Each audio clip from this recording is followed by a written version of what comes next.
ابو طالب ایک بار ذی الحجاز کے میلے میں گئے۔ یہ جگہ عرفات سے تقریباً 8 کلومیٹر دور ہے۔ ان کے ساتھ رسول اللہ صلی اللہ علیہ وسلم بھی تھے۔ ایسے میں ابو طالب کو پیاس محسوس ہوئی۔ انہوں نے آپ سے کہا، بھتیجے مجھے پیاس لگی ہے۔ یہ بات انہوں نے اس لیے نہیں کہی تھی کہ آپ کے پاس پانی تھا، بلکہ اپنی بے چینی ظاہر کرنے کے لیے کہی تھی۔ چچا کی یہ بات سن کر آپ فوراً سواری سے اتر آئے اور بولے، چچا جان آپ کو پیاس لگی ہے؟ انہوں نے کہا، ہاں بھتیجے پیاس لگی ہے۔ یہ سنتے ہی آپ نے ایک پتھر پر اپنا پاؤں مارا۔ جو ہی آپ نے پتھر پر پاؤں مارا، اس کے نیچے سے صاف اور عمدہ پانی پھوٹ نکلا۔ انہوں نے ایسا پانی پہلے کبھی نہیں پیا تھا۔ خوب سیر ہو کر پیا۔ پھر انہوں نے پوچھا، بھتیجے کیا آپ سیر ہو چکے؟ نبی کریم صلی اللہ علیہ وسلم نے فرمایا، جی۔ آپ نے اسی جگہ اپنی ایڑی پھر ماری اور وہ جگہ دوبارہ ایسی خشک ہو گئی جیسے پہلے تھی۔ حضور اکرم صلی اللہ علیہ وسلم چند سال اپنے دوسرے چچا زبیر بن عبد المطلب کے ساتھ بھی رہے تھے۔ اس زمانے میں ایک مرتبہ نبی کریم صلی اللہ علیہ وسلم اپنے چچا کے ساتھ ایک قافلے میں یمن تشریف لے گئے۔ راستے میں ایک وادی سے گزر ہوا۔ اس وادی میں ایک سرکش اونٹ رہتا تھا۔ گزرنے والوں کا راستہ روک لیتا تھا، مگر جو ہی اس نے نبی کریم صلی اللہ علیہ وسلم کو دیکھا تو فوراً بیٹھ گیا اور زمین سے اپنی چھاتی رگڑنے لگا۔ آپ اپنے اونٹ سے اتر کر اس پر سوار ہو گئے۔ اب وہ اونٹ آپ کو لے کر چلا اور وادی کے پار تک لے گیا۔ اس کے بعد آپ نے اس اونٹ کو چھوڑ دیا۔ یہ قافلہ جب سفر سے لوٹا تو ایک ایسی وادی سے اس کا گزر ہوا جو طوفانی پانی سے بھری ہوئی تھی۔ پانی موجیں مار رہا تھا۔ یہ دیکھ کر آپ نے قافلے والوں سے فرمایا، میرے پیچھے پیچھے آؤ۔ پھر آپ اطمینان سے وادی میں داخل ہو گئے۔ باقی لوگ بھی آپ کے پیچھے تھے۔ اللہ تعالیٰ نے اپنی قدرت سے پانی خشک کر دیا اور آپ پورے قافلے کو لیے پار ہو گئے۔ قافلہ مکہ پہنچا تو لوگوں نے یہ حیرت ناک واقعات بیان کیے۔ لوگ سن کر بول اٹھے، اس لڑکے کی تو کچھ نرالی ہی شان ہے۔ ابن ہشام لکھتے ہیں، بنو لہب کا ایک شخص بہت بڑا قیافہ شناس تھا، یعنی لوگوں کی شکل و صورت دیکھ کر ان کے حالات اور مستقبل کے بارے میں اندازہ لگایا کرتا تھا۔ مکہ آتا تو لوگ اپنے بچوں کو اس کے پاس لاتے، وہ انہیں دیکھ کر ان کے بارے میں بتاتا تھا۔ ایک بار یہ آیا تو ابو طالب آپ کو بھی اس کے پاس لے گئے، اور اس وقت آپ ابھی 9 عمر تھے۔ قیافہ شناس نے آپ کو ایک نظر دیکھا، پھر دوسرے بچوں کو دیکھنے لگا۔ فارغ ہونے کے بعد اس نے کہا، اس لڑکے کو میرے پاس لاؤ۔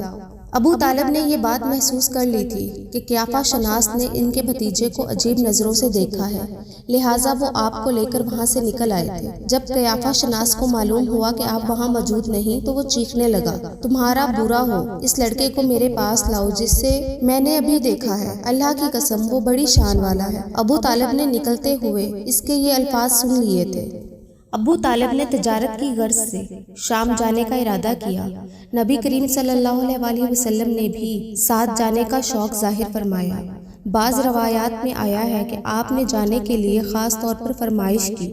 ابو طالب نے آپ کا شوق دیکھ کر کہا، اللہ کی قسم میں اسے اپنے ساتھ ضرور لے جاؤں گا، نہ یہ کبھی مجھ سے جدا ہو سکتا ہے اور نہ میں کبھی اس سے جدا ہو سکتا ہوں۔ ایک روایت میں یوں بھی آیا ہے کہ آپ نے ابو طالب کی اونٹنی کی لگام پکڑ لی اور فرمایا، چچا جان آپ مجھے کس کے پاس چھوڑے جا رہے ہیں؟ نہ میری ماں ہے نہ باپ۔ اس وقت آپ 9 عمر تھے۔ آخر ابو طالب آپ کو ساتھ لے کر روانہ ہوئے، آپ کو اپنی اونٹنی پر بٹھایا۔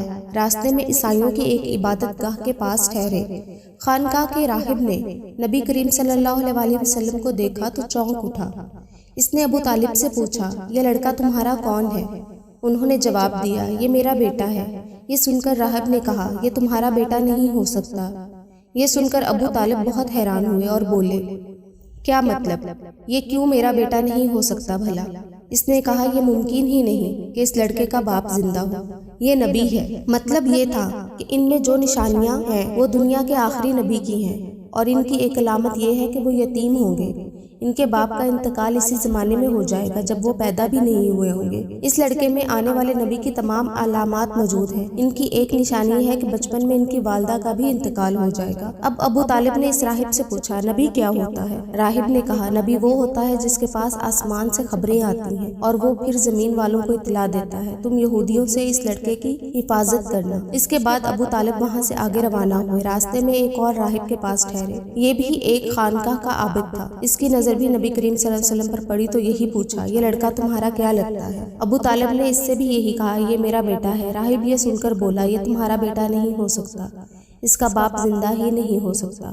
ابو طالب نے پوچھا، وہ کیوں؟ راہب نے جواب دیا، اس لیے کہ اس کا چہرہ نبی کے چہرے جیسا ہے، اس کی آنکھیں ایک نبی کی آنکھیں ہیں، یعنی اس نبی جیسی جو آخری امت کے لیے بھیجے جانے والے ہیں۔ ان کی علامات پرانی آسمانی کتابوں میں موجود ہیں۔ اس کے بعد یہ قافلہ روانہ ہو کر بصرہ پہنچا۔ یہاں بحیرہ نام کا ایک اور راہب اپنی خانقاہ میں رہتا تھا۔ اس کا اصل نام جرجیس تھا، بحیرہ اس کا لقب تھا۔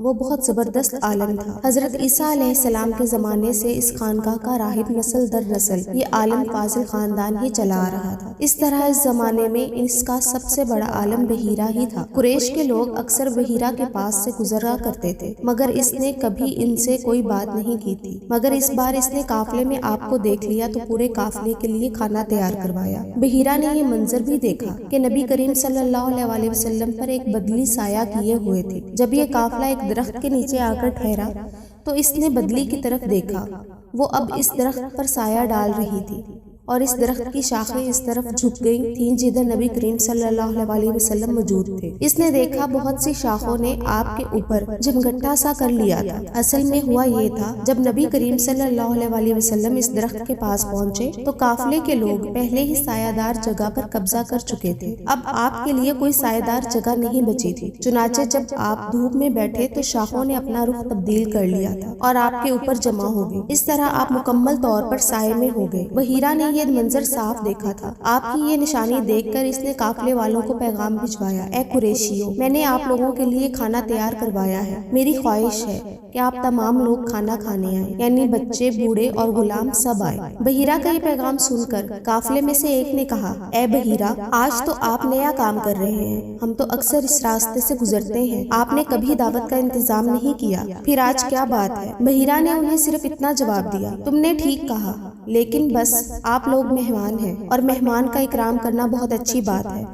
اس طرح تمام لوگ بحیرہ کے پاس پہنچ گئے، لیکن اللہ کے رسول صلی اللہ علیہ وسلم ان کے ساتھ نہیں تھے، انہیں پڑاؤ میں ہی چھوڑ دیا گیا تھا۔ آپ کو قافلے کے ساتھ اس لیے نہیں لے جایا گیا کہ آپ کم عمر تھے، آپ وہیں درخت کے نیچے بیٹھ گئے۔ ادھر بحیرہ نے لوگوں کو دیکھا اور ان میں سے کسی میں اسے وہ صفت نظر نہیں آئی جو آخری نبی کے بارے میں اسے معلوم تھی، اور نہ ان میں سے کسی پر بدلی نظر آئی، بلکہ اس نے عجیب بات دیکھی کہ وہ بدلی وہیں پڑاؤ کی جگہ پر ہی رہ گئی تھی۔ اس کا صاف مطلب یہ تھا کہ بدلی وہی ہے جہاں اللہ کے رسول ہیں۔ تب اس نے کہا، اے قریش کے لوگوں، میری دعوت سے آپ میں سے کوئی بھی پیچھے نہیں رہنا چاہیے۔ اس پر قریش نے کہا، اے بحیرہ، جن لوگوں کو آپ کی اس دعوت میں لانا ضروری تھا ان میں سے تو کوئی نہیں رہا، ہاں ایک لڑکا رہ گیا ہے جو سب سے کم عمر ہے۔ بحیرہ بولا، تب پھر مہربانی فرما کر اسے بھی بلا لیں، یہ کس قدر بری بات ہے کہ آپ سب آئیں اور آپ میں سے ایک رہ جائے، اور میں نے اسے آپ لوگوں کے ساتھ دیکھا تھا۔ تب ایک شخص گیا اور آپ کو ساتھ لے کر بحیرہ کی طرف روانہ ہوا۔ اس وقت وہ بدلی آپ کے ساتھ ساتھ چلی اور تمام راستے میں اس نے آپ پر سایہ کیے رکھا۔ بحیرہ نے یہ منظر صاف دیکھا،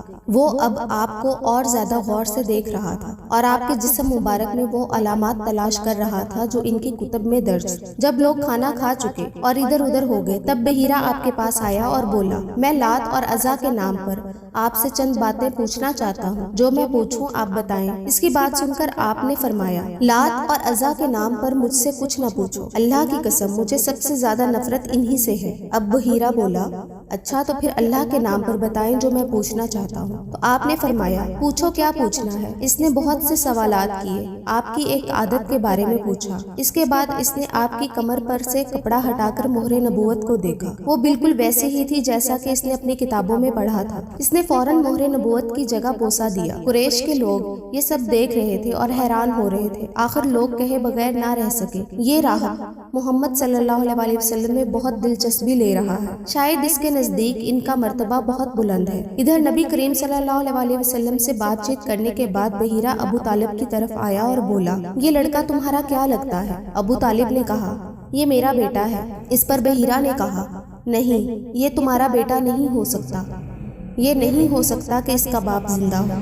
ابو طالب یہ سن کر حیرت سے بولے، دراصل یہ میرے بھائی کا بیٹا ہے، ان کا باپ کہاں ہے؟ وہ فوت ہو چکا ہے، اس کا انتقال اس وقت ہو گیا تھا جب یہ ابھی پیدا بھی نہیں ہوئے تھے۔ یہ سن کر بحیرہ بول اٹھا، ہاں یہ بات صحیح ہے، اور ان کی والدہ کا کیا ہوا؟ ان کا ابھی تھوڑے عرصے پہلے ہی انتقال ہوا ہے۔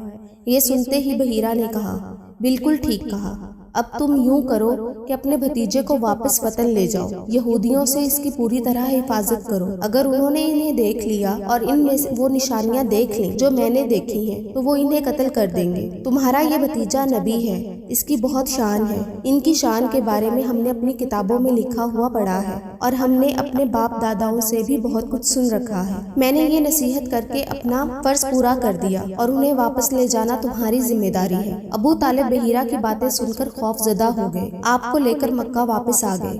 اس واقعے کے وقت آپ کم عمر تھے۔ اس عمر کے لڑکے عام طور پر کھیل کود میں ضرور حصہ لیتے ہیں۔ ان کھیلوں میں خراب اور گندے کھیل بھی ہوتے ہیں۔ اللہ تعالیٰ نے آپ کو اس سلسلے میں بالکل محفوظ رکھا۔ جاہلیت کے زمانے میں عرب جن برائیوں میں جکڑے ہوئے تھے، ان برائیوں سے بھی اللہ تعالیٰ نے آپ کی حفاظت فرمائی۔ ایک واقعہ آپ نے خود بیان فرمایا۔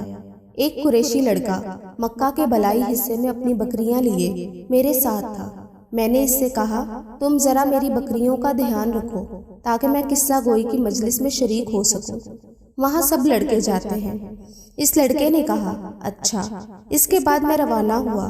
میں مکہ کے ایک مکان میں داخل ہوا تو مجھے گانے اور باجے کی آواز سنائی دی۔ میں نے لوگوں سے پوچھا، یہ کیا ہو رہا ہے؟ مجھے بتایا گیا کہ ایک قریشی کی فلاں شخص کی بیٹی سے شادی ہو رہی ہے۔ میں نے اس طرف توجہ دی ہی تھی کہ میری آنکھیں نیند سے جھکنے لگی، یہاں تک کہ میں سو گیا۔ پھر میری آنکھ اس وقت کھلی جب دھوپ مجھ پر پڑی۔ آپ واپس اس لڑکے کے پاس پہنچے تو اس نے پوچھا، تم نے وہاں جا کر کیا کیا؟ میں نے اسے واقعہ سنا دیا۔ دوسری رات پھر ایسا ہی ہوا۔ مطلب یہ کہ قریش کی مجلسوں سے اللہ تعالیٰ نے آپ کو محفوظ رکھا۔ قریش کے ایک بت کا نام بوانا تھا۔ قریش ہر سال اس کے پاس حاضری دیا کرتے، اس کے بے حد عزت کرتے تھے، اس کے پاس قربانی کا جانور ذبح کرتے، سر منڈواتے، سارا دن اس کے پاس اعتکاف کرتے۔ اس موقع کو قریش عید کی طرح مناتے تھے۔ ابو طالب نے نبی کریم صلی اللہ علیہ وسلم سے کہا، بھتیجے آپ بھی ہمارے ساتھ عید میں شریک ہوں۔ آپ نے انکار فرما دیا۔ ابو طالب ہر سال آپ کو شریک ہونے کے لیے کہتے رہتے، لیکن آپ ہر بار انکار ہی کرتے۔ آخر ایک بار ابو طالب کو غصہ آ گیا۔ آپ کی پھوپھیوں کو بھی آپ پر بے تحاشا غصہ آیا۔ وہ آپ سے بولی، تم ہمارے معبودوں سے اس طرح بچتے ہو اور پرہیز کرتے ہو، ہمیں ڈر ہے کہ تمہیں نقصان نہ پہنچے۔ انہوں نے بھی یہ کہا، محمد آخر تم عید میں شریک کیوں نہیں ہوتے؟ ان کی باتوں سے تنگ آ کر آپ ان کے پاس سے اٹھ کر کہیں دور چلے گئے۔ اس بارے میں آپ فرماتے ہیں، میں جب بھی بوانا یا کسی اور بت کے نزدیک ہوا، میرے سامنے ایک سفید رنگ کا بہت قد آور آدمی ظاہر ہوا۔ اس نے ہر بار مجھ سے یہی کہا، محمد پیچھے ہٹو، اس کو چھونا نہیں۔ خانہ کعبہ میں تانبے کے دو بت تھے، ان کے نام آصاف اور نائلہ تھے۔ طواف کرتے وقت مشرک برکت حاصل کرنے کے لیے ان کو چھوا کرتے تھے۔ حضرت زید بن حارثہ رضی اللہ تعالیٰ عنہ فرماتے ہیں، ایک مرتبہ آپ صلی اللہ علیہ وسلم بیت اللہ کا طواف کر رہے تھے، میں بھی آپ کے ساتھ تھا۔ جب میں طواف کے دوران ان بتوں کے پاس سے گزرا تو میں نے بھی ان کو چھوا۔ نبی پاک صلی اللہ علیہ وسلم نے فوراً فرمایا، ان کو ہاتھ مت لگاؤ۔ اس کے بعد ہم طواف کرتے رہے۔ میں نے سوچا ایک بار پھر بتوں کو چھونے کی کوشش کروں گا تاکہ پتہ تو چلے ان کو چھونے سے کیا ہوتا ہے اور آپ نے کس لیے مجھے روکا ہے۔ چنانچہ میں نے ان کو پھر چھو لیا۔ تب آپ نے سخت لہجے میں فرمایا، کیا میں نے تمہیں ان کو چھونے سے منع نہیں کیا تھا؟ اور میں قسم کھا کر کہتا ہوں، نبی پاک صلی اللہ علیہ وسلم نے کبھی بھی کسی بت کو نہیں چھوا، یہاں تک کہ اللہ نے آپ کو نبوت عطا فرما دی اور آپ پر وحی نازل ہونے لگی۔ اسی طرح اللہ تعالیٰ حرام چیزوں سے بھی آپ کی حفاظت فرماتے رہے۔ مشرک بتوں کے نام پر جانور قربان کرتے تھے، پھر یہ گوشت تقسیم کر دیا جاتا تھا یا پکا کر کھلا دیا جاتا تھا، لیکن آپ نے کبھی بھی ایسا گوشت نہ کھایا۔ خود آپ نے ایک بار ارشاد فرمایا، میں نے کبھی کوئی ایسی چیز نہیں چکھی جو بتوں کے نام پر ذبح کی گئی ہو، یہاں تک کہ اللہ تعالیٰ نے مجھے نبوت عطا کر دی۔ اسی طرح آپ سے پوچھا گیا، کیا آپ نے بچپن میں کبھی بت پرستی کی؟ آپ نے ارشاد فرمایا نہیں۔ آپ سے پھر پوچھا گیا آپ نے کبھی شراب پی؟ آپ نے ارشاد فرمایا نہیں، حالانکہ اس وقت مجھے معلوم نہیں تھا کہ کتاب اللہ کیا ہے اور ایمان کیا ہے۔ آپ صلی اللہ علیہ وسلم کے علاوہ بھی اس زمانے میں کچھ اور لوگ تھے جو جانوروں کے نام پر ذبح کیا گیا گوشت نہیں کھاتے تھے اور شراب کو ہاتھ نہیں لگاتے تھے۔ بچپن میں آپ نے بکریاں بھی چرائیں۔ آپ مکہ کے لوگوں کی بکریاں چرایا کرتے تھے۔ معاوضے کے طور پر آپ کو ایک سکہ دیا جاتا تھا۔ آپ فرماتے ہیں اللہ تعالیٰ نے جتنے نبی بھیجے ہیں ان سب نے بکریاں چرانے کا کام کیا۔ میں مکہ والوں کی بکریاں سکہ کے بدلے چرایا کرتا تھا۔ مکہ والوں کی بکریوں کے ساتھ آپ اپنے گھر والوں اور رشتہ داروں کی بکریاں بھی چرایا کرتے تھے۔ پیغمبروں نے بکریاں کیوں چرائی؟ ان کی وضاحت یوں بیان کی جاتی ہے۔ اس کام میں اللہ تعالیٰ کی زبردست حکمت ہے۔